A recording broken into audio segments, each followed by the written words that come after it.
Baik, Bapak Ibu, Saudara, kita akan mulai saja kelas kita pada malam hari ini. Sekali lagi saya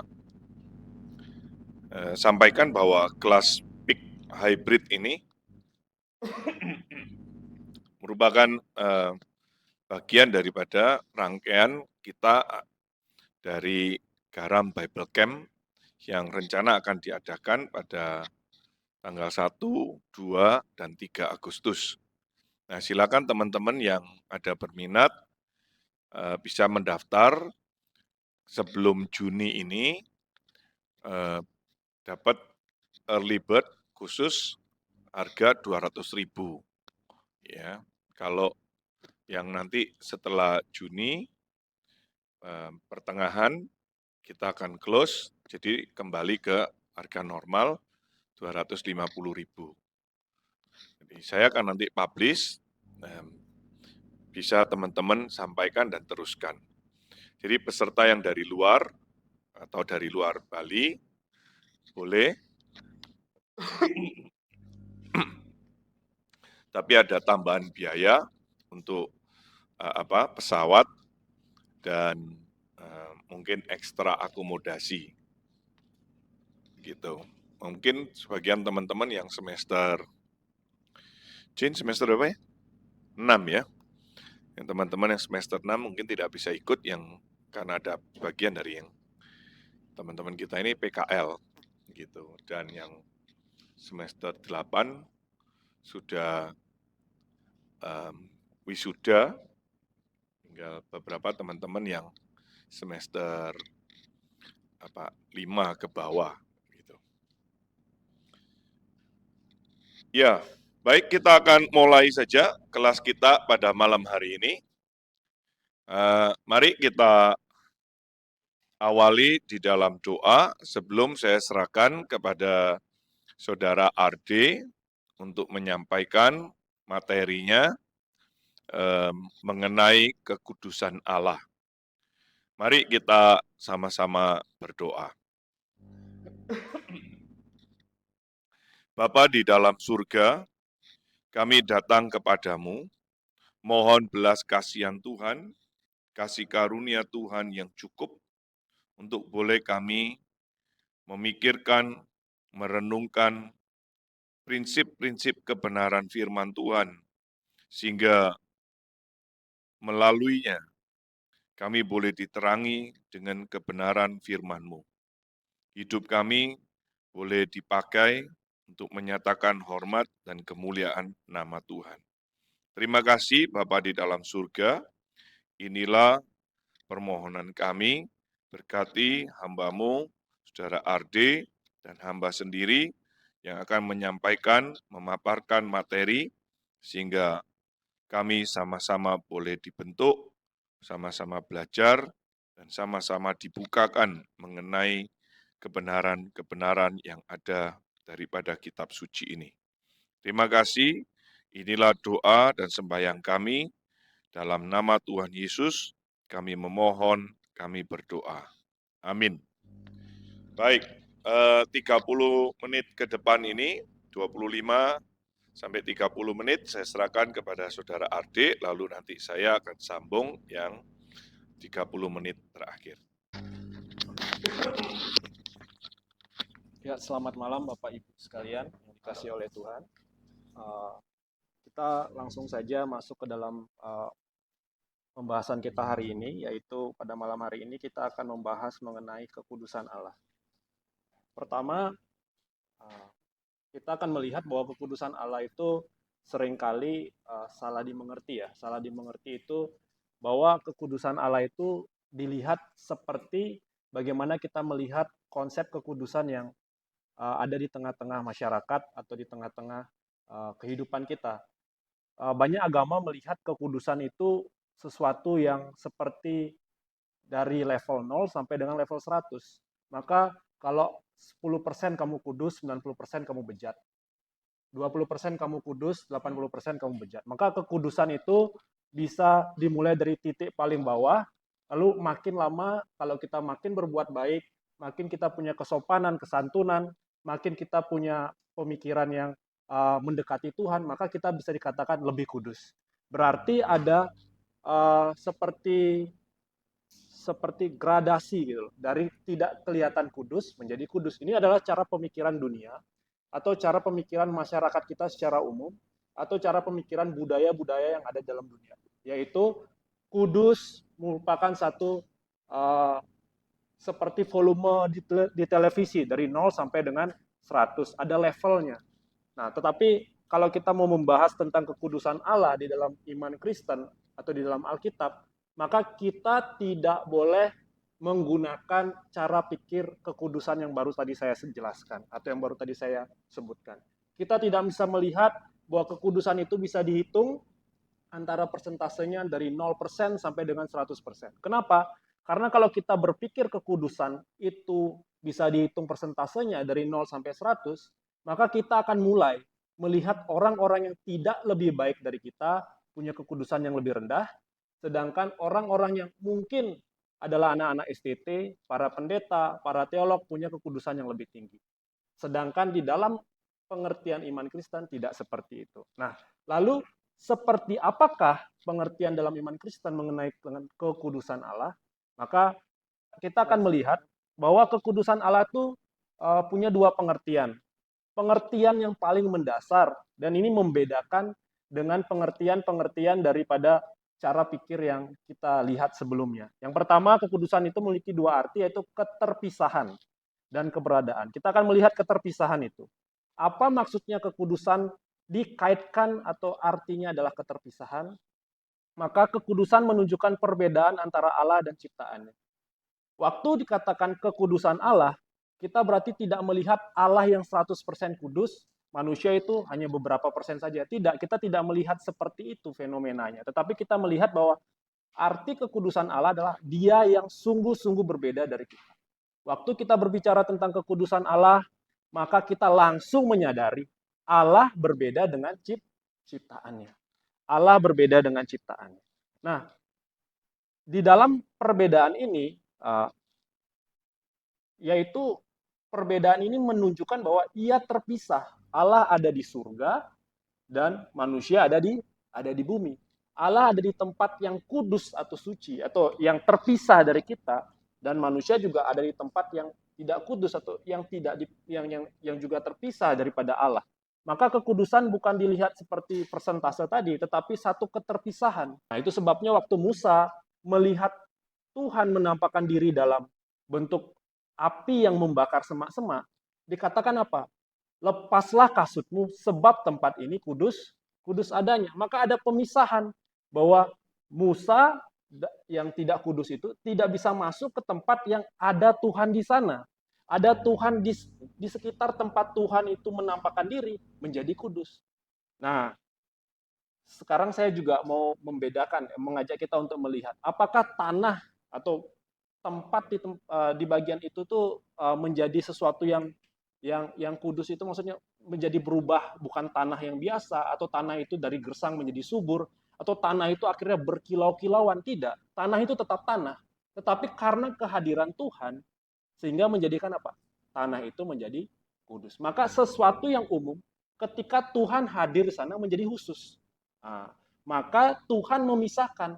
Tuhan yang berbeda ini memisahkan dirinya dari ciptaan, dan ketika dia datang hadir di tengah ciptaan, dia memisahkan ciptaan itu sendiri. Ciptaan yang tadinya itu umum menjadi ciptaan yang bisa dikatakan ya dalam tanda kutip menjadi bagian yang khusus. Contoh lebih jelas di mana? Waktu kita melihat sejarah umat Israel keluar dari tanah Mesir. Di sana dikatakan mereka harus beribadah kepada Tuhan. Dan waktu beribadah kepada Tuhan, Tuhan menurunkan peraturan-peraturan di mana harus pakai perbendaharaan yang seperti ini, barang-barang yang seperti ini. Apakah barang-barang itu dibuat dari batu meteor yang jatuh, lalu dibikin mengkilat dan dicium oleh banyak orang umatnya? Tidak. Tetapi itu sama, digunakan oleh besi dari bumi, tembaga dari bumi, emas dari bumi, emas yang umum dipakai oleh bangsa-bangsa lain juga di dalam perhiasan mereka, penyembahan kepada berhala mereka. Tetapi waktu emas itu dipakai untuk barang-barang penyembahan di dalam kemah suci, maka emas itu dikatakan satu barang yang emas itu dijadikan satu barang-barang yang khusus gitu.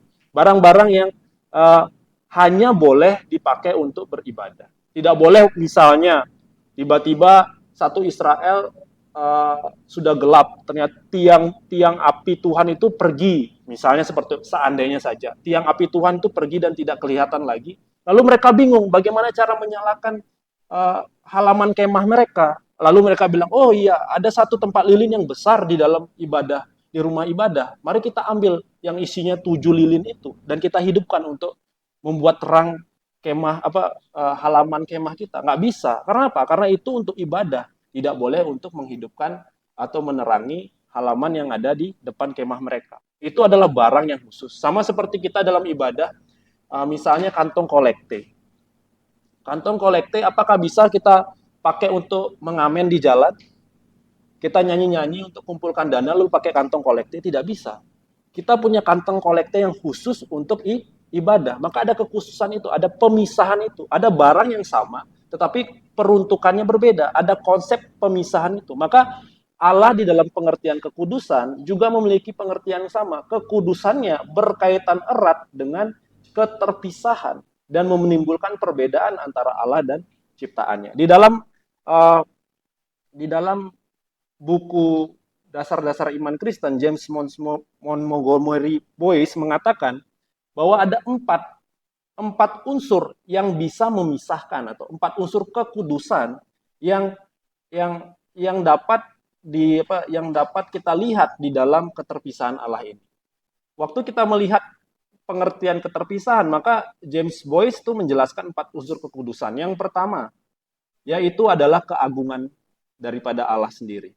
Ya, waktu kita mendengar kata keagungan, maka kata keagungan ini biasanya dipakai untuk menjelaskan atau biasanya melekat kepada seseorang yang agung. Ya tentu saja ya, yang agung yaitu raja, pemimpin negara, pejabat, mereka yang pintar, profesor dan lain-lain. Ada keagungan di sana. Tetapi cenderung lebih baik kita lihat itu sebagai satu yang ditempatkan kepada seorang raja.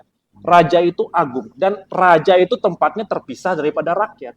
Ya mungkin belakangan ini kita akan senang mendengar konsep bahwa presiden turun ke jalan. Meskipun dia turun ke jalan, dia tidak menggunakan mobil yang sama dengan masyarakat. Mungkin masyarakat yang menaik motor roda 2 lewatin jalan Lampung itu jauh lebih tersiksa daripada naik mobil presiden gitu. Jadi tetap ada keterpisahan. Maka keagungan itu membuat seorang raja berbeda dengan rakyatnya, berbeda dengan uh, uh, orang yang dipimpinnya. Maka seperti itulah juga kekudusan daripada Allah, dari keagungannya saja kita bisa melihat bahwa melalui keagungan Tuhan, Tuhan harus atau niscaya terpisah dengan ciptaannya. Karena keagungan ciptaannya tidak mungkin sama dengan keagungan dari penciptanya. Yang berikutnya adalah kehendak. Di dalam kita membahas kekudusan, maka ada kehendak yang kudus. Ada kekudusan tanpa kehendak, itu sesuatu yang menggambarkan Allah yang tidak personalitas, Allah yang tidak berpribadi, melainkan suatu yang ide yang ada di atas sana, yang kudus memang, tetapi tidak punya kehendak. Maka kehendak itu penting. Kehendak itu akan menggambarkan bahwa Allah itu kudus bukan karena sifatnya kudus, tetapi dia juga kudus karena ingin kudus. Jadi seperti itu ya. Bahwa keinginan Allah itu berbeda dengan keinginan kita. Keinginan kita kecenderungannya adalah menyukai sesuatu yang tidak suci, sesuatu yang immoral, sesuatu yang berdosa. Itu adalah keinginan kita. Tetapi di dalam diri Allah sendiri, yang adalah kudus itu, keinginannya adalah kudus. Dia menginginkan sesuatu yang benar, sesuatu yang baik, sesuatu yang moral, dan sesuatu yang berbeda dari ciptaannya. Maka melalui kehendak antara Allah dan manusia, antara Allah dan ciptaannya, kita bisa melihat ada keterpisahan di sana. Bahwa Allah yang kudus itu punya kehendak yang berbeda dengan manusia. Berikutnya adalah murka. Murka ini kalau dikaitkan dengan di dalam kekudusan adalah salah satu unsur yang dari 4 unsur ini memang saling berkaitan, tetapi ini yang biasanya ditonjolkan di dalam kehidupan atau di dalam pengajaran iman Kristen. Bahwa waktu Allah memiliki kehendak, kehendaknya itu adalah ia ingin menjadi sesuatu yang lain, gitu. Lain dari yang lain. Tidak boleh ada yang sama seperti dia harus lain. Kenapa? Karena dia memang yang sungguh berbeda dari yang lain. Karena dia satu-satunya pencipta, yang lainnya ciptaan. Dia sungguh-sungguh berbeda. Dia tidak boleh ada yang sama. Ketika dia mempertahankan dirinya sebagai pencipta, maka dia harus punya murka, dan murka ini hadir melalui kecemburuan. Kecemburuan macam apa? Kecemburuan yang paling jelas dapat kita lihat, yang paling baik untuk kita contohkan adalah kecemburuan dalam pernikahan. Dikatakan bahwa, dan bukan dikatakan ya, kita sendiri bisa melihat di dalam pernikahan manusia, seorang laki-laki atau seorang perempuan tidak ingin ada orang ketiga. Ini pernikahan yang sehat, pernikahan yang seharusnya tidak ingin ada orang ketiga. Maka kalau ada orang ketiga, rasa cemburu itu akan berusaha menyingkirkan orang ketiga tersebut. Maka seperti itu juga kecemburuan Allah. Dia tidak ingin ada orang yang mau sama dengan dia, mau seperti dengan dia. Kenapa? Karena dia satu-satunya yang lain. Waktu iblis ingin sama dengan dia, mengambil tempat seperti dia, maka iblis dihakimi. Iblis dibuang ke bumi dan nanti pun akan dihakimi lagi. Begitu juga manusia. Ketika manusia ingin menjadi sama seperti dia di Taman Eden itu, maka manusia pun dihukum dan diusir dari Taman Eden. Kita pun akan menerima murka Tuhan ketika kita ingin mengambil posisi yang berbeda tersebut. Atau di dalam atau di dalam sisi yang pasif, kalau aktif kan kita ingin. Dalam sisi yang pasif, waktu kita tidak mau menempatkan diri kita seperti yang Allah inginkan, Allah pun akan murka. Kenapa? Karena disitulah kehendaknya adalah ingin menjadi yang lain dari yang lain, ya, menjadi yang lain dari yang lain. Jadi itulah kekudusan Allah. Mari kita lihat di dalam unsur yang keempat. Ini adalah kebenaran. Jadi kebenaran dengan kekudusan itu memang sesuatu yang sulit untuk dipisahkan. Tetapi kebenaran itu ada di dalam unsur yang membentuk kenapa Allah kita itu adalah kudus. Kebenaran Allah berbeda dengan kebenaran manusia. Dikatakan di dalam Roma bahwa meskipun manusia menumpuk-numpukan kebenaran, meskipun seluruh kebenaran itu ditumpukan dan semaksimal mungkin, atau seluruh kebenaran yang ada di dunia ini ditumpukan dan dikumpulkan, tidak mungkin cukup untuk menyentuh kebenaran yang paling dangkal dari Tuhan. Misalnya seperti itu ya. Itu katanya adalah untuk itu kata-kata untuk membandingkan. Bahwa apa? Bahwa kebenaran Allah dengan kebenarannya Tuhan itu berbeda. Kebenarannya Allah dan kebenarannya Allah dengan kebenaran manusia itu berbeda. Kebenaran Tuhan dengan kebenaran manusia itu punya satu yang berbeda sehingga memisahkan mereka. Lalu kita lanjut dengan keberadaan. Nah, di dalam keberadaan Tuhan yang kudus itu, di dalam unsur-unsur yang tadi kita lihat dan yang menjadikan kekudusan itu, maka Tuhan sendiri juga adalah Tuhan yang kudus. Maka waktu kita melihat keberadaan Tuhan, maka tadi kalau kita melihat ada apa yang membuat kekudusan Tuhan itu bersifat memiliki arti keterpisahan atau memisahkan. Kenapa itu menjadi sesuatu yang terpisah dengan kita? Kekudusan Allah itu memisahkan kita dengan Dia dan kita telah melihat unsur-unsurnya. Maka kita juga melihat bahwa arti kekudusan yang dimiliki Allah itu adalah keberadaannya. Kenapa? Karena keberadaannya Allah adalah kudus. Allah itu kudus dan hal itu menunjuk kepada kemurnian dan kebenaran tindakan Allah. Maka waktu kita melihat kebenarannya Allah dengan kebenaran kita itu jauh berbeda. Kenapa? Karena di dalam dirinya Allah adalah kebenaran itu. Sedangkan kita bukanlah kebenaran. Tidak ada kebenaran dalam diri kita. Maksudnya seperti ini. Waktu kita berbicara tentang kebenaran, kita pasti akan memproyeksikan sesuatu di luar kita. Misalnya hukum.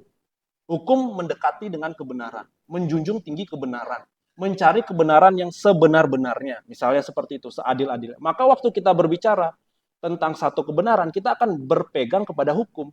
Hukumnya berkata seperti ini, kalau kamu mau yang benar, ilmu pengetahuan menyatakan seperti ini. Karena ilmu pengetahuan mewakilkan sesuatu yang benar yang terus diteliti. Tetapi di dalam diri manusia tidak ada kebenaran.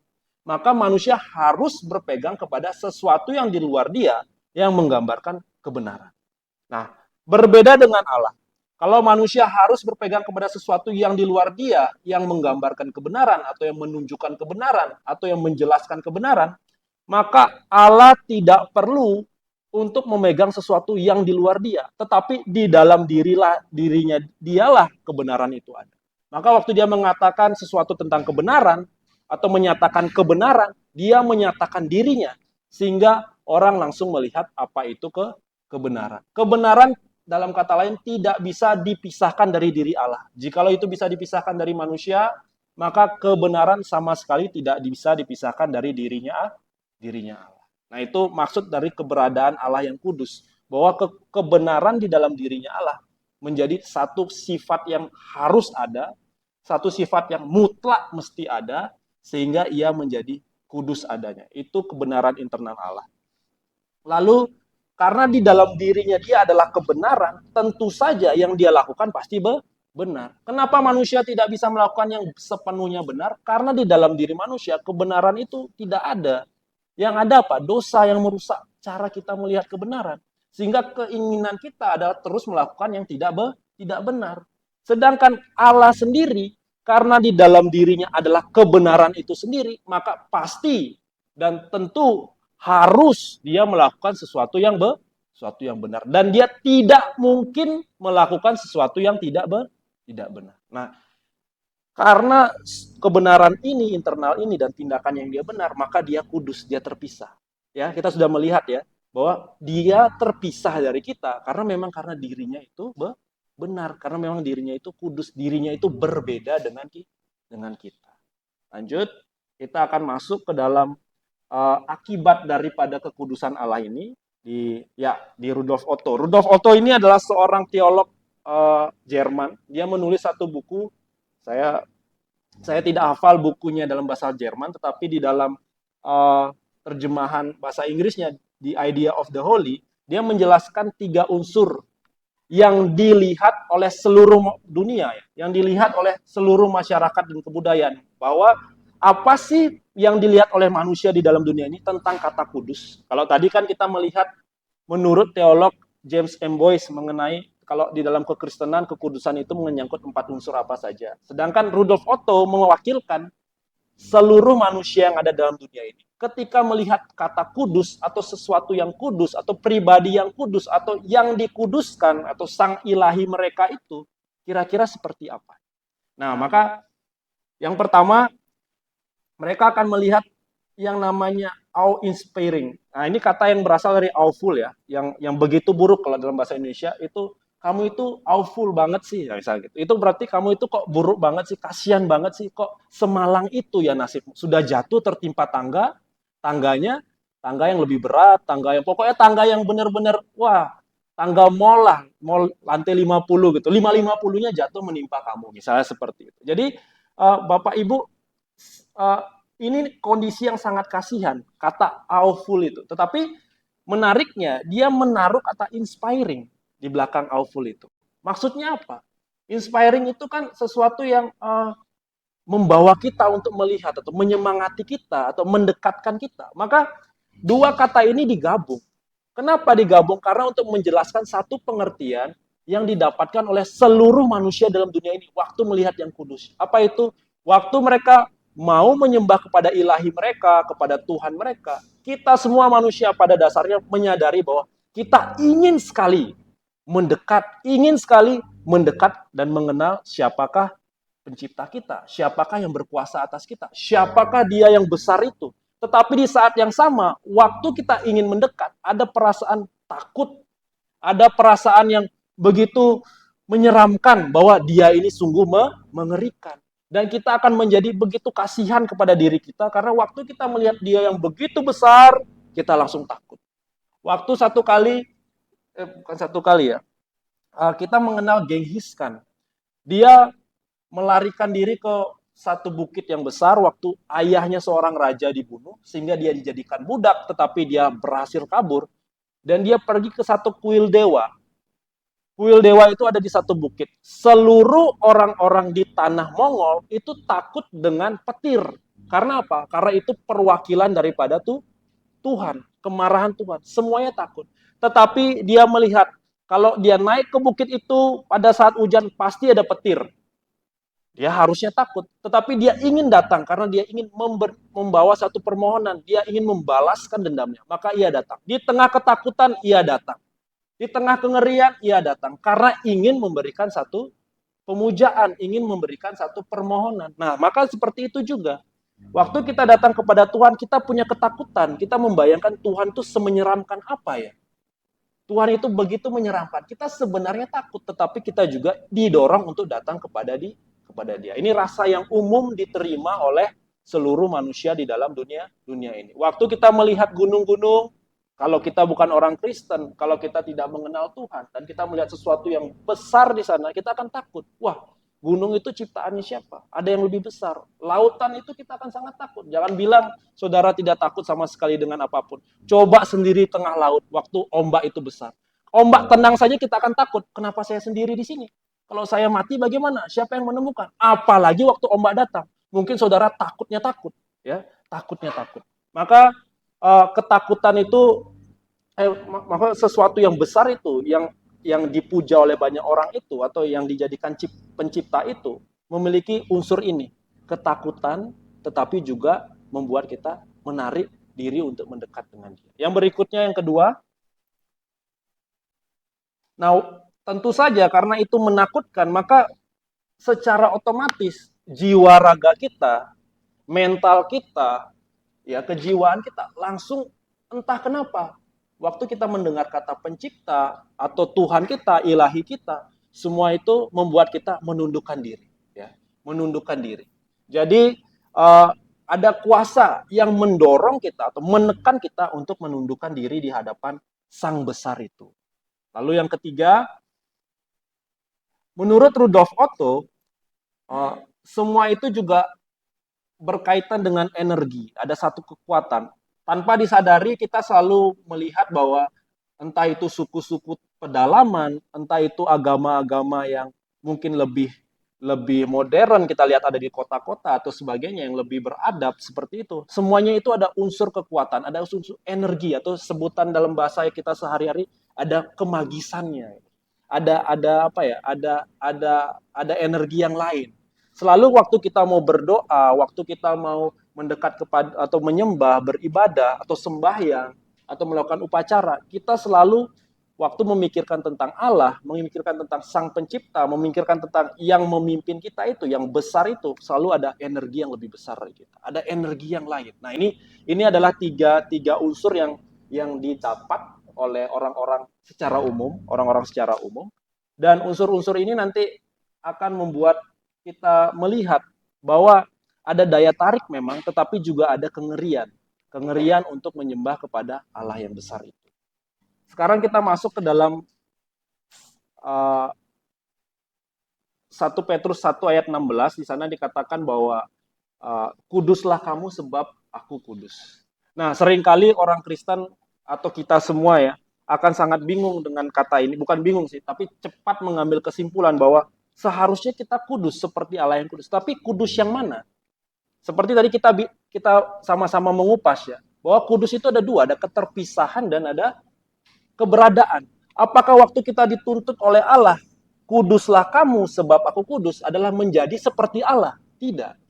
Menjadi seperti keberadaan Allah? Tidak. Karena bagaimanapun waktu kita mengusahakan untuk menjadi kebenaran itu, di sisi yang lain kita tahu, kita mungkin akan jadi seperti Allah. Tetapi kan tadi kita sudah pelajari bahwa Allah tidak mau ada sesuatu yang lain, yang sama dengan dirinya. Maka itu tidak mungkin. Maka sebab ada tertulis kuduslah kamu sebab aku kudus, itu bukan menyangkut bahwa kita menjadi atau bertransformasi atau kita berubah seperti Power Rangers, manusia biasa mendapatkan kostum yang luar biasa, ya.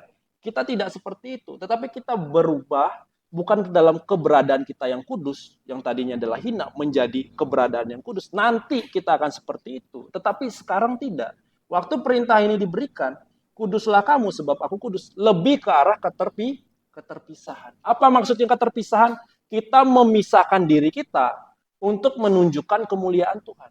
Waktu Tuhan mengambil bangsa Israel yang notabene atau yang catatannya adalah bangsa yang sama bobroknya dengan bangsa yang lain, Tuhan tidak memilih umat Israel itu karena dia adalah umat-umat yang saleh, yang jenggotnya panjang, berjubah putih, lalu membaca Alkitab setiap hari, tidak. Tetapi dia mengambil umat Israel karena apa? Karena kehendaknya dia menginginkan umat itu dan dia memilih. Walaupun umat itu disebut tegar tengkuk, dia tetap setia memilih umat itu dan memisahkan mereka menjadi umatnya yang kudus, umatnya yang dipilih. Waktu dia memisahkan mereka, dia memisahkan dengan cara apa? Tempat beribadah yang berbeda, cara beribadah yang berbeda, konsep ibadah yang berbeda, mengenalkan dirinya sebagai Allah satu-satunya kepada mereka dan mengenalkan yang kepada bangsa lain bahwa mereka itu menyembah ilah. Satu bangsa bisa punya ilah yang sama, tetapi hanya Israel, hanya umat pilihan Allah boleh punya satu Allah. Ini konsep yang membedakan mereka dengan bangsa-bangsa. Maka waktu dikatakan kuduslah kamu sebab aku kudus, artinya apa? Pisahkanlah dirimu dari apa? Dari yang umum. Karena aku ini adalah Allah yang khusus. Aku ini Allah yang khusus. Maka hidupmu harus khusus. Khusus bagi siapa? Khusus bagi Allah yang khusus itu. Maka kamu tidak boleh melacurkan dirimu kepada ilah yang lain, sebab kamu dimiliki oleh satu Allah yang khusus. Yaitu siapa? Yaitu Allah kita yang menembus kita. Maka untuk menjadi Allah yang khusus dan menjadi umat yang khusus di dalam satu hubungan yang khusus, dibutuhkan satu tindakan yang khusus, yaitu pengorbanan daripada Kristus. Di dalam kemah suci banyak sekali benda-benda kudus yang tadi yang kita bisa baca dan kita pelajari. Dan semua benda-benda kudus itu, benda-benda perbendaharaan dalam ibadah itu semua menggambarkan tentang Kristus. Semuanya, mau bendanya, bahkan sampai upacaranya. Dikatakan di dalam Ibrani bahwa kita mempunyai imam besar yang mewakilkan kita untuk menebus dosa kita. Jikalau setiap domba jantan, lembu jantan, abu persembahan itu bisa menguduskan kalian semua, terlebih lagi Kristus. Maka apa? Maka korban dari domba jantan, lembu jantan itu hanya menggambarkan tentang Kristus. Jikalau domba jantan diberikan oleh seorang imam untuk membersihkan dirinya dan keluarganya. Jikalau kambing jantan itu adalah satu gambaran untuk membersihkan seluruh bangsa Israel. Dan jikalau abu daripada korban-korban itu dialirkan air, sehingga air itu menjadi kudus, menjadi suci. Dan air yang telah melewati abu dari pengorbanan itu membasuh orang yang tadinya tidak tahir, lalu menjadi tahir. Itu adalah gambaran kepada Kristus. Kenapa? Karena Kristuslah domba Allah yang sejati. Karena Kristuslah korban yang sejati.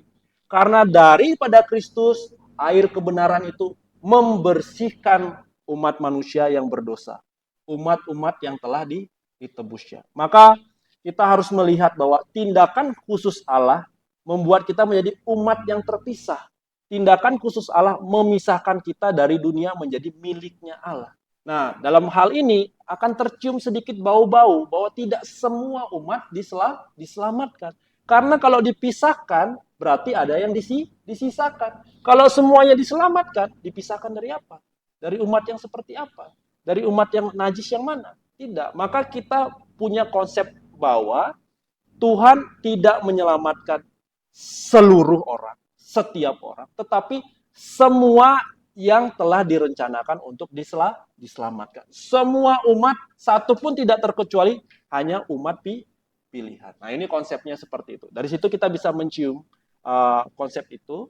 Tetapi yang saya tekankan adalah kuduslah kamu sebab aku kudus, bukan tentang kita harus seperti Tuhan, menjadi dirinya Tuhan, tetapi kita harus memisahkan diri. Ya, memisahkan diri seperti Tuhan juga adalah khusus adanya dan kita umatnya yang khusus seperti itu. Apa yang bisa kita lihat ya, apa yang bisa kita belajar dari konsep ini ya, bahwa tadi saya katakan bahwa kita tidak dijadikan benar secara diri, di sana ada dituliskan, tetapi kita dijadikan benar secara praktis. Dan natur Allah yang benar itu akan berpengaruh kepada kita. Waktu kita makin mendekat mempelajari kebenarannya, kita akan mengenali natur Allah yang benar itu. Waktu kita mulai menyelidiki siapakah Allah kita akan makin dekat dengan kebenaran itu. Nah, kedekatan kita dengan kebenaran itu akan menimbulkan apa? Yang pertama, kita akan menimbulkan bahwa kita akan belajar membenci dosa. Waktu kita belajar membenci dosa, berarti kita suka sama dosa. Nah, ini yang harus kita terima ya. Jangan sampai waktu kita bilang saya adalah umat yang kudus, lalu kita menutup mata bahwa kita ini orang berdosa. Tidak, kita adalah orang berdosa dan punya keinginan juga untuk berdosa. Walaupun kita tidak cenderung lagi setelah kita diselamatkan oleh Tuhan untuk terus berbuat dosa, tetapi kita masih punya keinginan dan masih bisa jatuh di dalam dosa. Itu sebabnya makin kita belajar mengenai Allah itu siapa, makin kita belajar mengenai kekudusan Allah, kemahatauan Allah, kebesaran Allah, kemuliaan Allah, makin kita akan belajar membenci dosa. Kita akan pelan-pelan mulai makin hari makin membenci dosa. Yang kedua, kita akan belajar juga untuk mengasihi kebenaran. Kenapa? Karena waktu kita mengerti bahwa kebenaran itu adalah kebenaran, kebenaran itu akan menjadi sesuatu nilai yang kita perjuangkan. Dulu mungkin kita tidak suka membaca Alkitab. Waktu kita menyadari Alkitab adalah firman Allah, Alkitab adalah kebenaran itu, Alkitab mengajarkan tentang Allah yang benar itu, maka kita melihat nilai Alkitab itu bukan lagi sekedar buku, nilai Alkitab itu bukan sesuatu yang harus kita baca karena harus datang ke sekolah minggu, nilai Alkitab itu bukan sesuatu yang menjadi simbol saja bagi orang Kristen, tetapi adalah satu nilai yang lebih tinggi, yaitu adalah kebenaran itu.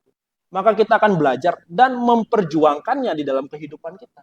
Kita akan memperjuangkannya dalam bidang akademik, memperjuangkannya dalam bidang kehidupan kita dalam pekerjaan, dalam masak, dalam berelasi, bahkan dalam berbisnis, kita akan menjunjung tinggi yang namanya kebenaran. Ini yang membedakan kita, orang Kristen, dengan orang-orang yang lain yang ada di dunia ini. Kita berbisnis akan berbeda, kita berpendidikan akan berbeda, kita mungkin menjadi pembalap atau menjadi atlet juga akan berbeda. Karena kita apa? Menjunjung tinggi dan berjuang demi kebenaran. Yang berikutnya, yang ketiga dan yang terakhir, kita akan bersuka cita di dalam penantian hari Tuhan. Waktu kita belajar tentang kekudusan dan kita menyadari kita adalah bagian dari kekudusan Tuhan, adalah orang-orang yang dikhususkan oleh Tuhan, maka kita tidak akan takut lagi melihat masa depan.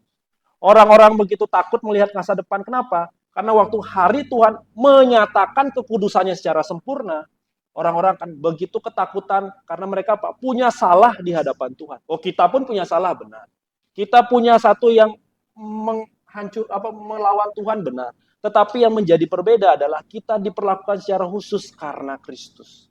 Kita tidak lagi diperlakukan seperti orang-orang umumnya yang akan apa? Yang akan dihakimi dan dimurkai Tuhan karena terus saja mengabaikan kekudusan Tuhan, mengabaikan siapakah Tuhan itu, tetapi kita adalah orang-orang yang akan disanjung, akan diundang untuk mendekat dengan Tuhan. Kenapa? Karena dari kita di dalam dunia ini sudah membiasakan diri mendekatkan diri dengan Tuhan. Yang lain membiasakan diri untuk melawan Tuhan, mereka akan dihukum. Tetapi kita yang biasa mencintai kebenaran, biasa mengasihi kebenaran, biasa berjuang demi kebenaran, akan diundang bersama-sama untuk duduk makan bersama sang kebenaran. Nah, inilah yang akan kita tunggu-tunggu. Maka sebagai orang Kristen, kita tidak mungkin pernah takut untuk hari depan, kita tidak akan pernah mungkin takut untuk harinya Tuhan yang akan datang, tetapi justru kita akan bersuka cita. Kenapa? Karena kita ada di dalam kekhususannya Tuhan. Kita adalah bagian dari kekudusan Tuhan yang akan dinyatakan. Saya berharap apa yang saya sampaikan bisa menjadi berkat bagi Bapak Ibu semua. Mari kita sama-sama menundukkan kepala dan kita berdoa. Bapa di dalam kerajaan surga, kami bersyukur sudah belajar mengenai kekudusan. Kami bersyukur kami sudah mau memberikan waktu kami untuk mengenal sang kebenaran yang kudus tersebut. Biarlah Tuhan, apa yang kami pelajari tidak membuat kami gentar lalu pergi dan berlari menjauhi-Mu, tetapi biarlah waktu kami belajar mengenai hal ini, kami tetap gentar namun datang mendekat kepadamu. Tuhan, pimpin kami untuk mengerti prinsip-prinsip dan pelajaran-pelajaran mengenai kekudusan-Mu yang akan dibawakan oleh Pak Sundoro ke depannya. Biarlah Tuhan yang memimpin. Biarlah segala kemuliaan dan segala hormat kami hanya berikan kepada Tuhan yang pantas memilikinya. Di dalam nama Tuhan kami Yesus Kristus, kami berdoa, kami bersyukur. Amin. Ya, pemaparan yang baik sekali. Nah, saudara, mari kita lanjutkan lagi pemikiran kita pada malam hari ini. Di dalam bahasa Ibrani, kesucian Allah itu menggunakan kata kados. Ya, kados. Sedangkan dalam bahasa Yunani itu menggunakan kata hagios. Makna daripada kata ini yaitu memotong, memisahkan, memilih. Memang ada kata pilih, tapi pilih itu artinya dipisahkan itu juga. Jadi dikhususkan, ya, memang dipisahkan, dikhususkan. Jadi itu khusus gitu ya. Berbeda, dibedakan. Nah, itu makna daripada kata itu. Sehingga ini biasanya kata kekudusan Allah itu berkaitan erat dengan kemuliaan Allah. Minggu depan kita akan membahas mengenai kemuliaan Allah. Nah, teman-teman akan tetap nanti menemukan ya satu irisan-irisan begitu ya. Jadi akan ada irisan-irisan, sifat-sifat Allah itu akan terus saling berkaitan begitu ya. Sehingga tidak mungkin ini masing-masing gitu. Nah, kita kemarin sudah melihat bagaimana Allah yang tidak berubah, ya lalu sekarang kita melihat kekudusan Allah, ada kemuliaan Allah. Itu berkait sekali yang namanya kekudusan Allah. Sehingga nanti ketika kemuliaan Allah itu hadir, ya saudara ya, sama halnya dengan kekudusan Allah itu tidak bisa tahan, tidak bisa tahan. Tadi dijelaskan itu ada satu perasaan ngeri, gitu ya. Ada perasaan yang ada pergeseran kata ya. Dalam bahasa Inggris juga terjadi pergeseran kata. Awful itu akhirnya menjadi awesome. Awesome itu menjadi satu hal yang baik sekali. Awful itu ya akhirnya jadi kata yang jelek gitu ya. Nah, ketika kehadiran Allah, kemuliaan Allah, kekudusan Allah itu hadir, itu membawa satu kengerian, tetapi justru di situ tadi sudah dijelaskan ada paradoksnya. Umat Tuhan justru ditarik untuk beribadah, untuk mendekat kepada Allah. Ada satu tindakan yang harus tunduk, menyembah, bow down itu. Jadi sujud gitu ya. Nah, ini yang menarik saudara. Jadi makna asli kekudusan Allah itu tadi sudah disebutkan.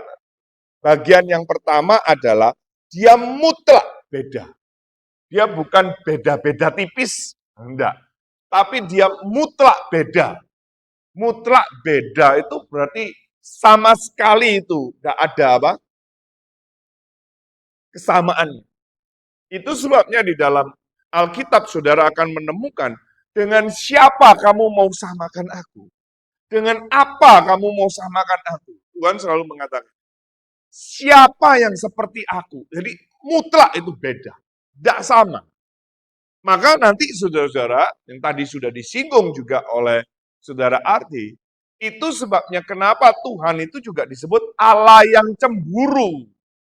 Karena nggak ada yang bisa menyamai dia, keberadaannya dia itu ya mutlak beda. Saudara aja kalau misalnya dibanding-bandingkan kan saudara kan akhirnya nyanyi toh. Betul nggak? Nyanyi kan saudara. Nyanyinya gimana itu? Ojo dibanding-banding gitu kan. Saudara nggak mau dibanding-bandingkan gitu loh.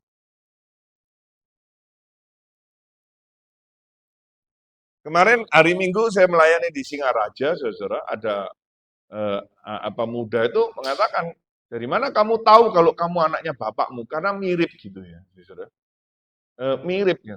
Saudara-saudara, wajah-wajah mirip itu banyak loh. Ada yang mirip Jokowi gitu ya. Ada mirip siapa? Jackie Chan, ada yang apalagi mirip Sundoro gitu ya. Saya bilang wajah saya ini wajah pasaran gitu loh. Jadi banyak orang yang wajahnya mirip gitu. Itu tidak sama, Susan. Tidak sama. Betul-betul mutlak beda. Jadi itu merupakan gambaran dan tidak bisa dibandingkan. Mari kita lihat di dalam Keluaran ya. Keluaran pasal yang ke-15. Tolong bacakan Keluaran pasal 15 ayat 11. Saudara yang ada di tempat ini boleh bantu saya. 15 ayat 11. Keluaran 15 ayat 11. Nah, nah,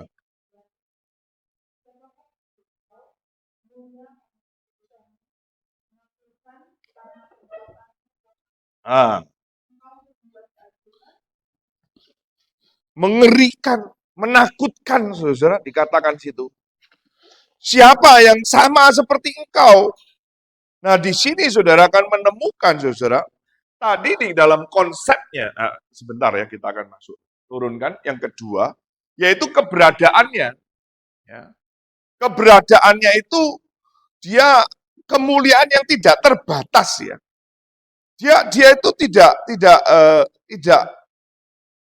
sama tadi disinggung tadi keberadaannya. Keberadaannya, saudara, Tuhan itu sebagai apa? Pencipta. Sedangkan kita itu apa? Ciptaan.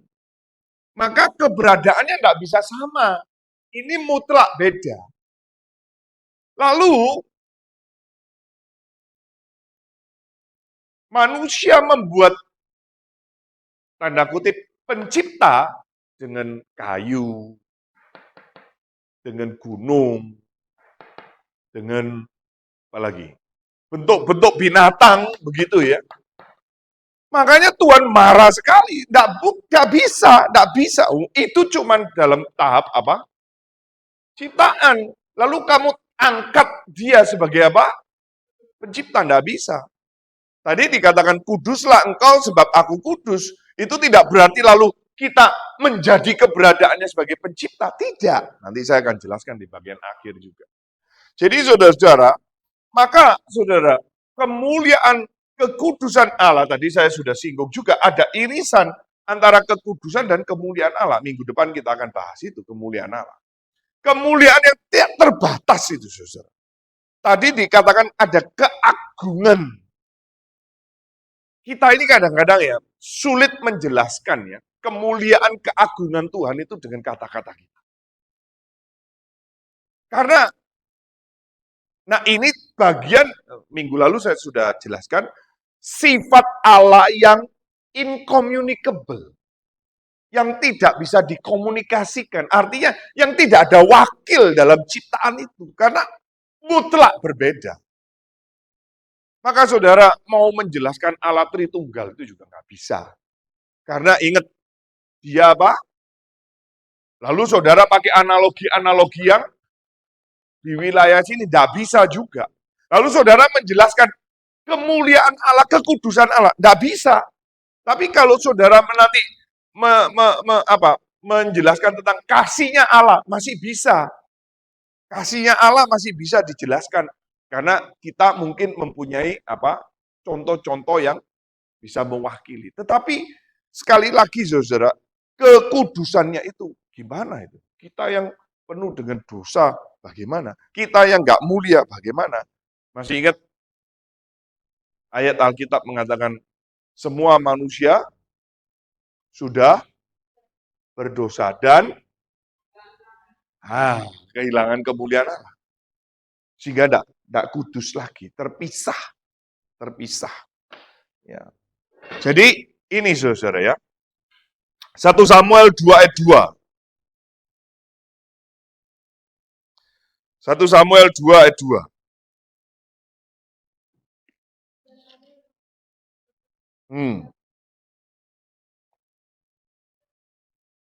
Tidak ada lagi. Maka saudara-saudara ini mutlak beda. Artinya tidak ada itu betul-betul, saudara tidak ada bisa bandingkan. Tidak bisa bandingkan. Dan bukan tidak bisa, tidak boleh juga dibandingkan oleh apapun. Sehingga mutlak. Makanya itu nanti dia bilang satu-satunya. Memang satu. Saudara tahu ya, satu-satunya ya. Bukan salah satu. Karena memang enggak ada. Ya, enggak ada. Nah, saudara-saudara, bagian yang kedua itu hal ini Allah tidak mungkin dapat bersatu dengan dosa atau berdosa atau ada satu titik itu enggak bisa. Ya, makanya tadi dikatakan konsekuensinya kalau saudara kudus membenci dosa.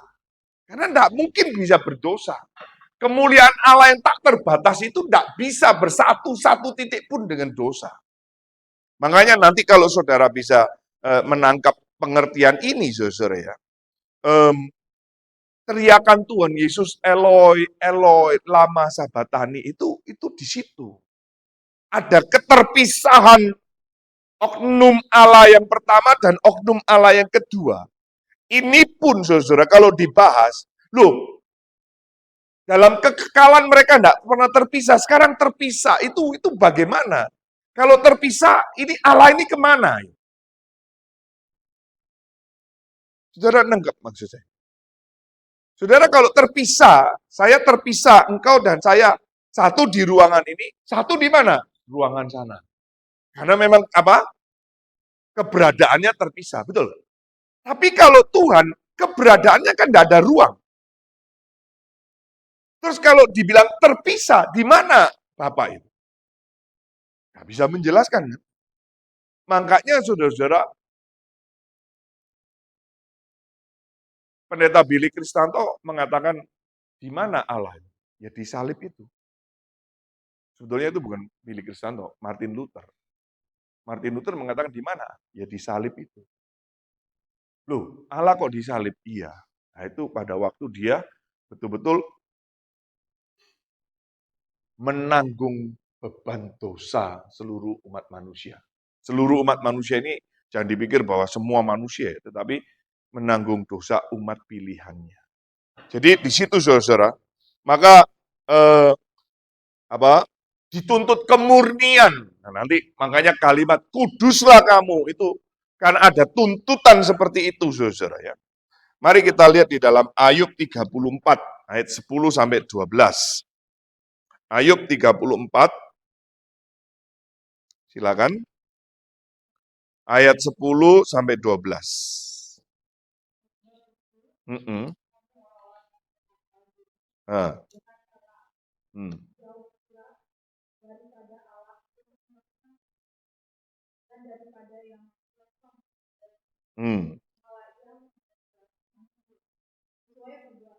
Dan 12, Allah tidak mungkin bisa berlaku curang. Allah tidak mungkin berlaku tidak baik. Karena dalam dirinya itu sudah baik. Dia sumber kebaikan itu sendiri. Lalu, tidak mungkin dia tidak adil. Karena dia itulah adalah, keberadaannya itu adalah adil itu adanya. Jadi, saudara-saudara, itu arti daripada kekudusan Allah. Nah, ini diwujud nyatakan lewat apa? Diwujud nyatakan lewat pertama, sifatnya. Sifatnya Allah itu. Nah, saudara-saudara, ketika kita bicara sifatnya Allah, atribusinya Allah, ini menyangkut dengan pertama, keberadaan dan karakter pribadi Allah itu.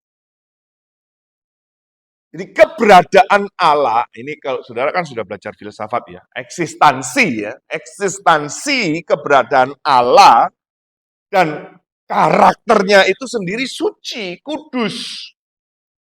Maka tidak mungkin ada ciptaan yang sesuci, sekudus. Makanya tadi dibilang, tidak boleh ada degradasi itu, gradasi. Tidak bisa, pengertian itu tidak bisa ditangkap. Tidak bisa menggunakan pengertian semacam itu. Tetapi dunia menggunakan itu. Karena, lalu kalau gitu ada tuntutannya bagaimana? Nah, nanti di dalam Kristus. Makanya saudara-saudara, tuntutan itu ada di dalam Kristus. dibenarkan juga di dalam Kristus. Siapa yang bisa memenuhi? Kristus juga. Maka tanpa Kristus, dia adalah mediatornya. Di sini dia mediatornya itu. Nah, satu-satunya perantara. Nah, ini bedanya kita dengan saudara kita di Katolik. Kalau Katolik banyak perantaranya. Oh, itu kalau engkau sudah memenuhi kekudusan-kekudusannya gereja, nah, engkau disebut sebagai santo dan apa santo dan santa? Orang kudus. Nanggap. Lalu karena engkau kudus, orang kudus, engkau bisa jadi perantara. Tidak ada. Alkitab mengatakan, Timotius, Tesalonika mengatakan satu-satunya perantara kita. Termasuk di dalam Ibrani mengatakan tidak ada perantara lain yang menguduskan kita kecuali Kristus. Lalu Roma mengatakan kita dibenarkan karena karya Kristus. Nah, kemuliaannya Kristus diberikan kepada kita. Yang tadi sudah kehilangan kemuliaan, diberikan. Ya, ini minggu depan. Ini materinya minggu depan, jadi jangan dibahas dulu. Saya sudah kepancing untuk masuk ke sana, saudara. Tetapi itulah, jadi saudara bisa lihat konsistensinya, gambaran-gambaran itu antara kekudusan, kemuliaan Allah dan bagian-bagian yang lain. Kita diselamatkan dalam iman dan sebagainya. Itu konsisten, saudara ya. Lalu ya ada ayat-ayatnya ya. Mazmur 22 ayat 4 coba kita baca satu aja. Mazmur 22 ayat 4. Mazmur 22 ayat 4. Mm-mm. Mm-mm. 22 ayat 4.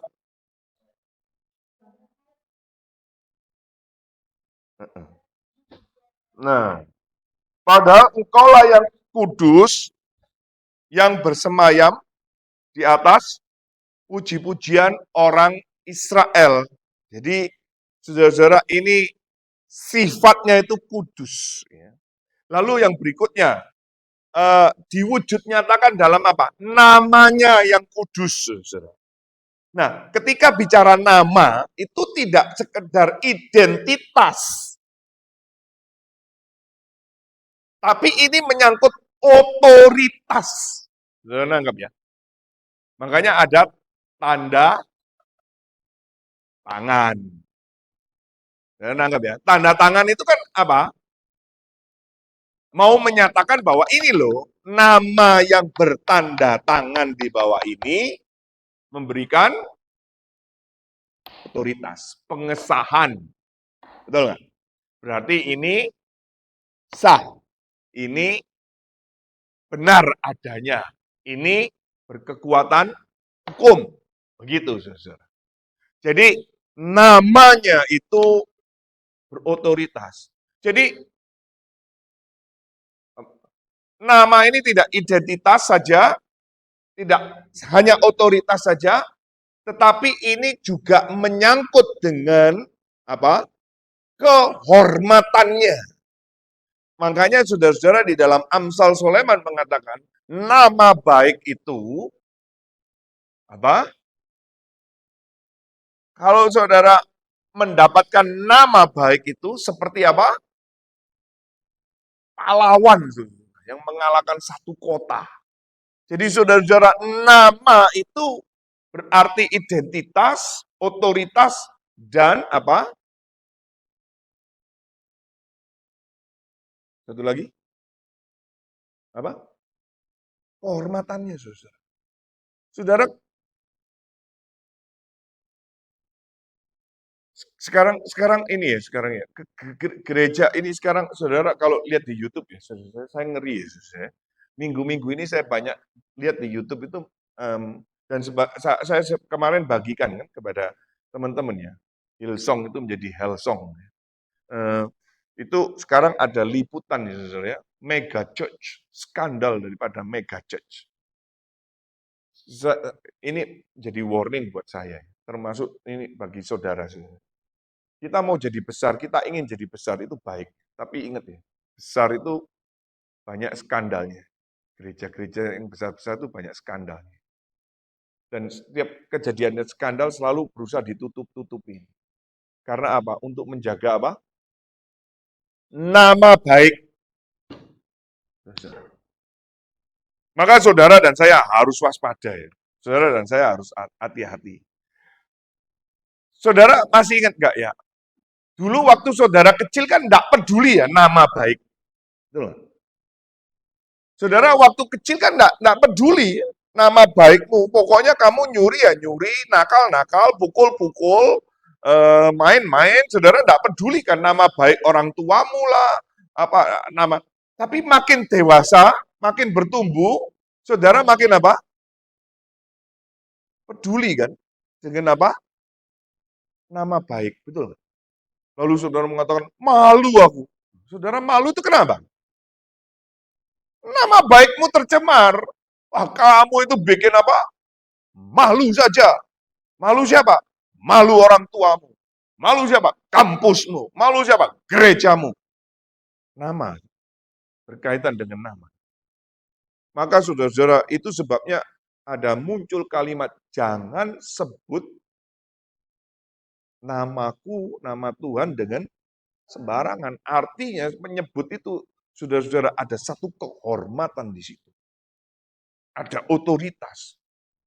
Maka kenapa kalau kita mendoakan orang juga misalnya kerasukan, kita berdoa dalam nama Tuhan kita. Udah ada otoritas itu. Waktu kita berdoa, kita diminta ditutup dalam nama Tuhan Yesus, itu meterai, jepret. Otoritas di situ. Ya. Jadi ini diwujudkan dalam bentuk namanya. Yesaya 57 ayat 15. Yesaya 57 ayat 15.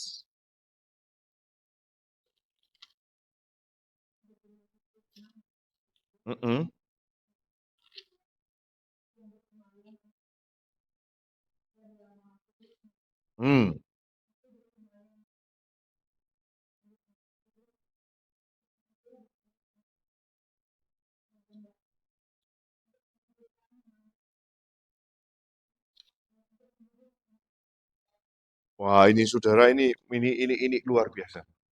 Ini saudara, ini saya bisa cenderungan khotbah nanti. Bukan PA ini. 57 ayat 15. Karena apa? Tuhan itu namanya kudus, terpisah, agung, besar, tapi dia juga mengatakan apa? Bersama dengan orang yang, waduh, ini loh inkarnasi, saudara. Tuhan juga imanen. Dia juga Allah yang transenden sekaligus yang imanen. Allah mana yang seperti ini? Kalau saudara bandingkan dengan Allah-Allah yang lain, Allah-Allah yang lain tuh enak-enakan di surga sana, lalu mempermainkan umat-umatnya, disuruh perang, ayo kamu perang, ayo, terus habis gitu dewa di sana, oke, umatku begini ya, umatku di situ, ayo kita adu, oke ya, jadi manusia itu hanya objeknya para dewa, permainan dewa. Lalu ada dewa yang nanti iseng-iseng, ya udahlah gua turun ke bumi, lalu kawin dengan manusia gitu. Kopoi. Dewa loh, saudara. Lalu ada dewa lagi mencuri istrinya. Gitu. Waduh, nah, saudara-saudara, kalau saudara lihat itu, ya sebetulnya saudara ini kesempatan bagus ya. Kalau saudara nggak suka baca ya nggak apa-apa lah. Ya. Cobalah itu di YouTube gitu loh. Coba itu saudara, dewa-dewa orang Yunani, dewa-dewa kuno. Wah itu ngeri saudara. Ada yang dewa itu carinya tuh pikirannya terus esek-esek aja terus. Gak ada sucinya, tapi kok disebut dewa gitu. Gimana itu? Makanya Sokrates itu mengatakan bagaimana ini? Sudah dewa kok. Makanya Sokrates itu akhirnya saudara dia disuruh minum racun itu. Karena dia dihakimin, kamu berani ngomong soal dewa kami. Ya. Kamu kok sudah dewa tapi hidupnya masih apa itu? Tidak kudus, tidak suci. Jadi, saudara, namanya suci. Lalu yang berikut diwujud nyatakan lewat apa? Firman-Nya, saudara. Nah, firman ini, saudara, saudara ingat ya, dalam Alkitab itu ya, segala sesuatu jadi karena firman, saudara. Dari tidak ada menjadi ada.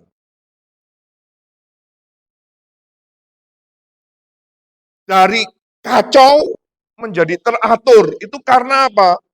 Firman. Jadi ini bicara mengenai perbuatan dan kekuasaannya Allah itu.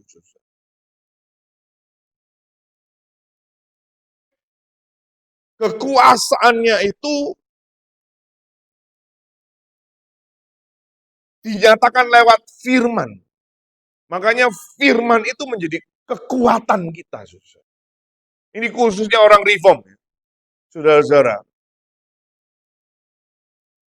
Sekali lagi ya, saya memberikan kesempatan pada anak-anak muda. Saya memberi kesempatan. Saya melatih anak-anak muda. Saya membuka pintu. Khususnya engkau yang teologi, enggak apa-apa lah. Yang PAK juga enggak apa-apa. Kekuatan daripada reform itu mimbar. Kekuatan di dalam reform itu apa? Khotbah. Kalau saudara di dalam berkhotbah enggak kuat, mimbar enggak kuat. Nah, khotbah, saudara jangan lihat dari gayanya. Saudara tidak harus berkhotbah kayak saya. Tetapi konten khotbah kita itu harus berbeda. Saudara lihat itu karismatik. Dia karena tidak ada kekuatan dalam firman, yang daya jualnya apa? Musik.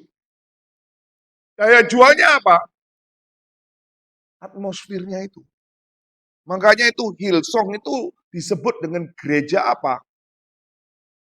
Celebration Church. Celebrity Church, bukan celebration. Celebrity Church. Tidak ada kekuatan khotbah. Kalaupun ada khotbah, itu dia hanya apa? Layer-layernya saja. Tidak ada kekuatan yang tajam, yang dalam, pemikiran yang dalam, penggalian yang dalam. Makanya saudara-saudara, khususnya di dalam STT John Calvin, saya juga tidak cukup kuat dalam hal itu ya. STT John Calvin itu nanti saudara yang ujian skripsi, itu penekanan itu tentang tulisan konteks dekatnya, tulisan bahasa aslinya itu kuat sekali dibandingkan STT-STT yang lain. Saya tidak kuat. Analisa bahasa saya tidak terlalu kuat. Bukan tidak terlalu, memang tidak kuat. Tetapi saya menggali dari sisi yang lain. Nah, tetapi saudara juga harus lihat kekuatan di dalam reform, gereja yang aromanya reform, itu di dalam firman. Tapi kalau saudara kuat di dalam firman, saudara kadang-kadang terlalu dalam tinggi di sana. Ini kelemahannya orang reform, mengabaikan kesederhanaan. Saudara kalau lihat khotbah-khotbahnya Tuhan Yesus itu kesederhanaan, aspek simplicity itu juga jangan boleh diabaikan. Sehingga kadang-kadang orang reform itu kali yang di luar sana bilang iki ngomong apa. Yang di luar sana, aduh bisa nggak ya saya kerjakan seperti itu ya? Aduh bisa nggak ya saya, wah kalau begini saya kapan ya kayak begitu ya? Wah saya nggak bisa. Saudara, akhirnya frustrasi. Saya menemukan banyak, bukan banyak lah, lumayan banyak ya. Nggak tahu berapa banyak ya, tapi cukup lumayan. Teman-teman saya itu frustrasi, depresi. Karena dia bilang, kalau begini gimana saya jadi Kristen yang baik? Nggak bisa. Karena apa? Terlalu tinggi. Nah, bagaimana saudara itu menyampaikan firman itu tidak mengurangi kedalaman, tetapi bisa ditangkap, bisa dimengerti oleh orang yang paling sederhana. Nah ini yang saya sedang latih kepada saudara di sini. Simplicity tidak boleh diutamakan. Ini orang karismatik sangat mengutamakan. Sederhana, khotbahnya sederhana, tetapi tidak ada kedalaman. Sebaliknya, orang reform dalam mengabaikan kesederhanaan. Dua ini yang saudara harus kawinkan. Bagaimana? Saudara harus gumuli firman. Bagaimana? Saudara harus gali firman. Dan saudara, modal utama saudara adalah kekudusan. Kekudusan. Saudara tidak jaga kekudusan, tidak sesuci ya. Saudara akan terus masuk di dalam kesederhanaan saja. Saudara masih ingat nggak waktu Tuhan Yesus ngomong sama Nikodemus? Tuhan bilang apa? Loh, kamu ini apa? Pengajar. Kamu ini pemimpin. Tapi saya ngomong kamu enggak ngerti. Tapi saudara, Yesus itu waktu ngomong sama perempuan, Tuhan cuma ngomong sederhana. Bawalah suamimu. Kenal suamimu. Nomor WA-nya berapa sih suamimu? Kasih tahu saya. Perempuan ini tersipu-sipu. Dia bilang, ya. Memang. Suamiku sibuk. Memang kamu sibuk suamimu. Itu bukan suamimu. Yang suamimu ini yang keempat. Duh, sederhana. Coba saudara lihat. Terus saudara lihat itu. Setelah itu perempuan ini jadi apa? Vikaris. Jadi penginjil. Pergi memberitakan masuk dalam kota. Dia mengatakan apa?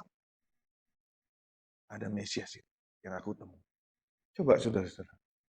Yesus tidak ngomong soal apa? Justification by faith. Gitu. Yesus tidak ngomong begitu. Saudara lihat itu. Yang siapa itu? Yang belum pernah dibaptis itu. Siapa itu? Siapa? Nggak tahu, kita juga nggak tahu namanya, tapi kita tahu dia penjahat. Dia tahu itu, dia penjahat aja dia. Tapi dia cuma ngomong apa? Nanti ya kalau kamu datang di dalam kerajaanmu, ingat aku. Dia langsung tahu bahwa Yesus itu raja. Sederhana loh. Kamu ikut kelas PIK hybrid? Enggak. Yang tahunya dia pokoknya apa premanisme gitu dia. Buat jahat aja. Dia enggak ngerti doktrin Allah, atribusi Allah. Dia enggak. Tapi dia cuma tahu kalau kamu raja ya. Ingat toh aku ya. Jadi tukang parkir aja enggak apa-apa lah mungkin. Gitu kali ya.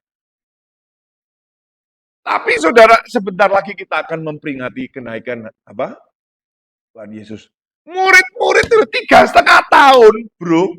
3,5 tahun, coy. Masih juga enggak nangkep, masih bilang, Tuhan, sekarangkah kamu akan apa? Mewujudkan kerajaanmu? Sekarangkah? Ya ampun, 3,5 tahun sudah. Itu kalau aku jadi Yesus sudah gitu loh ya. Masa kamu diajar gak ngerti-ngerti sih? Aduh, halo, gitu. Di mana kamu? Firman yang diwujudkan dalam kekudusan. Yang berikut, keempat, adalah dari perbuatannya. Tadi Arde singgung kehendaknya, perbuatannya. Ini, maka dari sini saudara, apa yang Tuhan buat is good. God is good. You know? All the time. Kan gitu. God is good. All the time. Kan gitu ya. Maka termasuk penderitaan.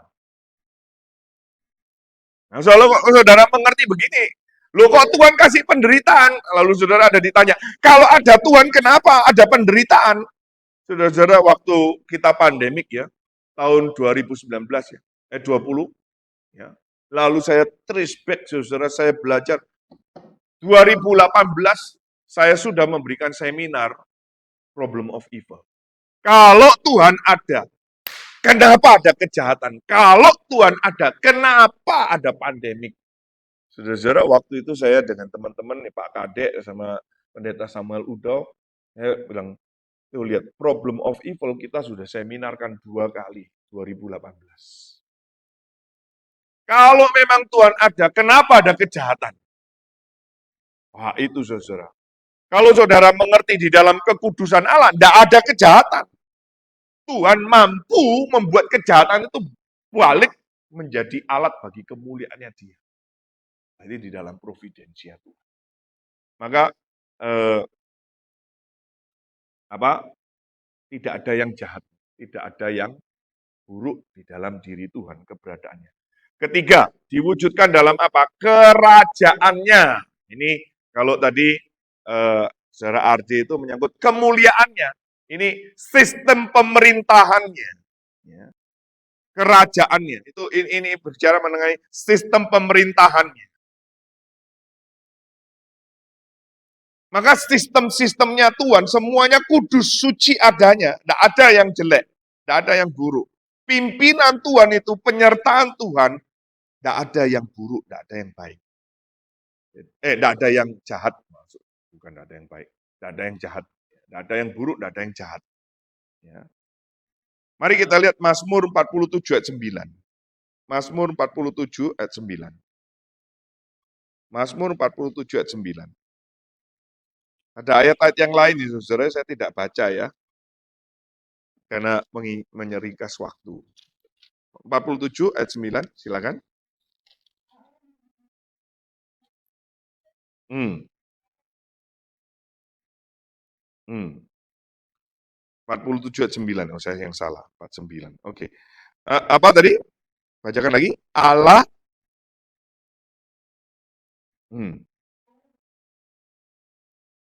Saudara lihat, jadi Allah ada di dalamnya, di atas seluruh bangsa-bangsa.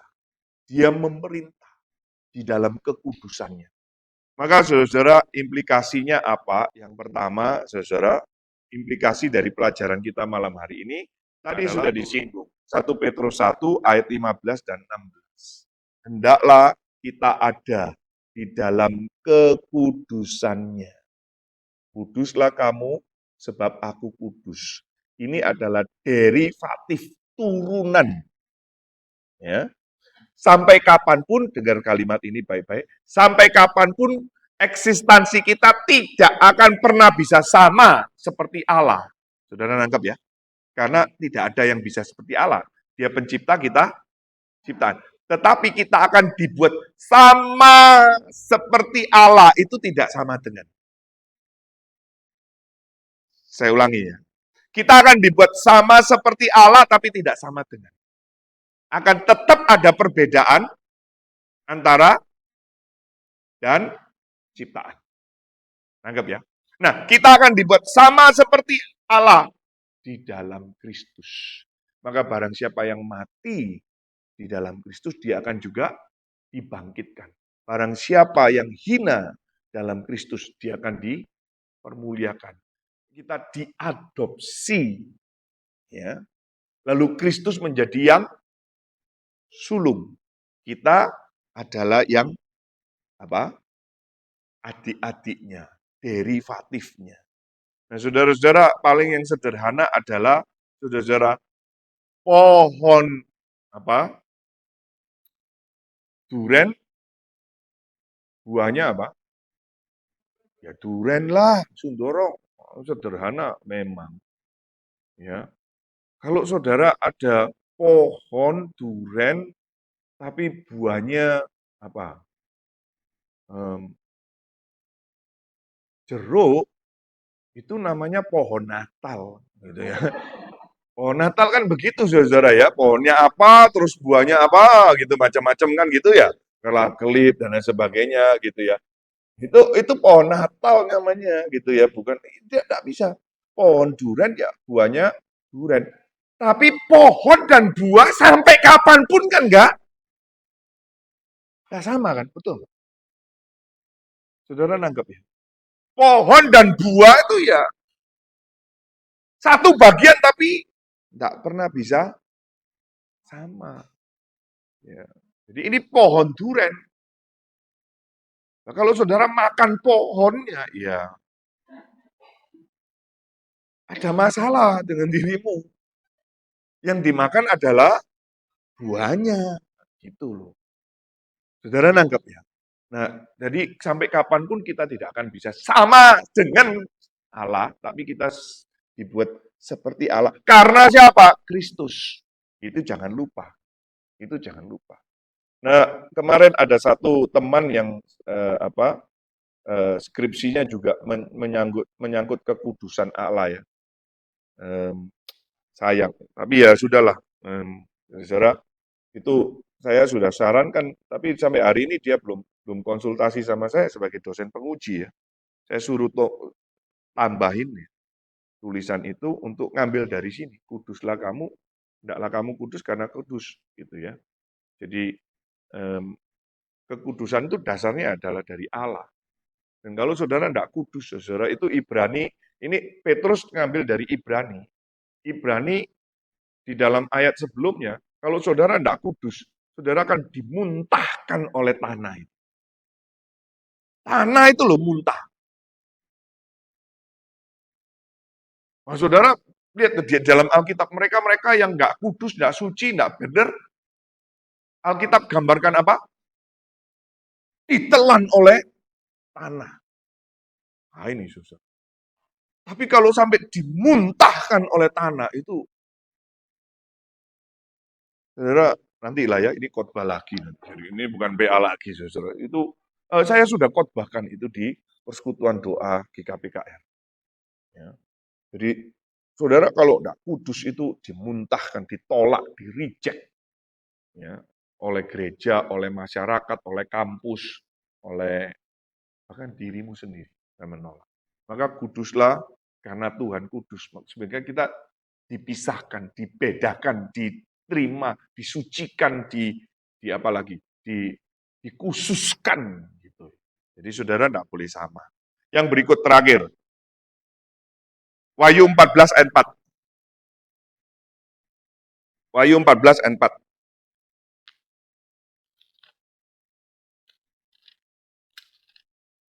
Wahyu 14 ayat 4. Nih.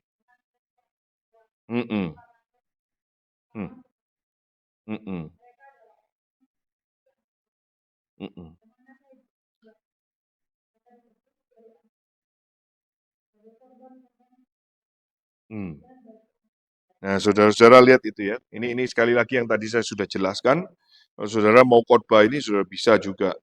Ya, mereka orang-orang yang kudus, orang-orang yang tidak mencemarkan diri. Ya, dengan perempuan-perempuan tidak berarti bahwa ini jangan literal ya. Ini jangan literal. Ini wahyu ya. Ini tidak literal. Murni ada kesucian sehingga mereka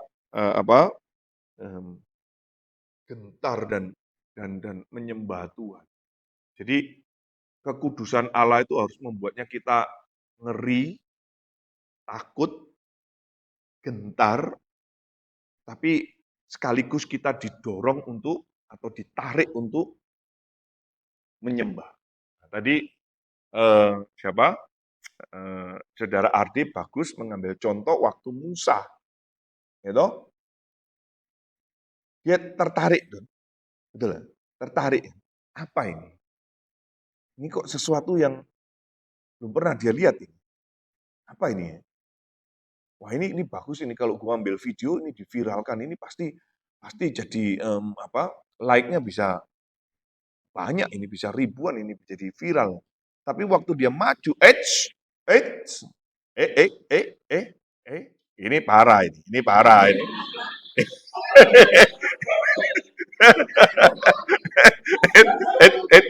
Ini parah. Tenang.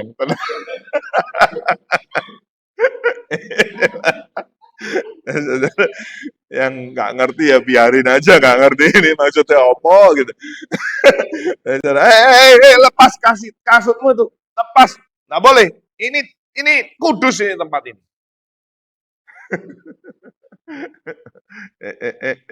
Langsung connect.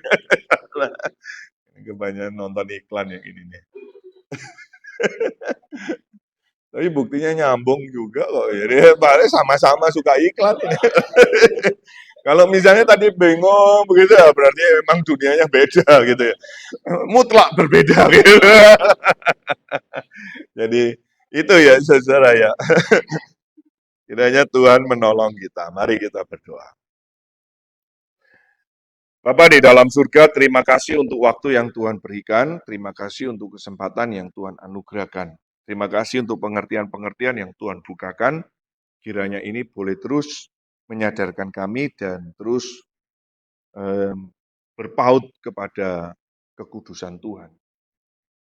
Ini juga membuat kami kengerian sekaligus, tetapi kami juga harus menjaga hidup kami yang Tuhan sudah kuduskan dan sucikan karena Kristus. Terima kasih Bapa di dalam surga, berkati waktu-waktu yang akan kami lewati. Dalam Kristus Yesus Tuhan kami memohon, kami berdoa. Amin. Sudah lewat 23 menit, kita akhiri ya. Kita tutup ya. Baik, mari kita sekali lagi berdoa, kita tutup. Mari kita berdoa, minta Saudara Arde menutup kita di dalam doa. Mari kita berdoa. Bapa dalam kerajaan surga, kami bersyukur karena hari ini kami sudah mempelajari banyak hal mengenai kekudusan-Mu ya Tuhan. Kami juga belajar untuk menyikapi hati kami dan bercermin kepada kebenaran firman-Mu. Kiranya Engkau sendiri yang menolong kami agar kami tidak depresi dan mudah menyerah untuk melihat kekudusan Tuhan. Tetapi biarlah apa yang kami pelajari tentang kekudusan-Mu menyenangkan hati kami, memberikan penghiburan sehingga kami lebih bersemangat untuk terus mengejar dan menjaga kekudusan kami. Terima kasih ya Tuhan atas pemahaman dan bijaksana yang luar biasa yang Kau berikan bagi kami yang sangat hina dan sangat terbatas ini. Kiranya segala kemuliaan dan hormat dan puji-pujian semuanya kami kembalikan hanya kepada Allah Tritunggal. Di dalam nama Tuhan kami Yesus Kristus, kami berdoa kepada Bapa di surga. Amin. Sekali lagi terima kasih Bapak Ibu, saudara-saudara sekalian. Minggu depan kita akan bahas tentang kemuliaan Tuhan. Selamat malam, Tuhan memberkati.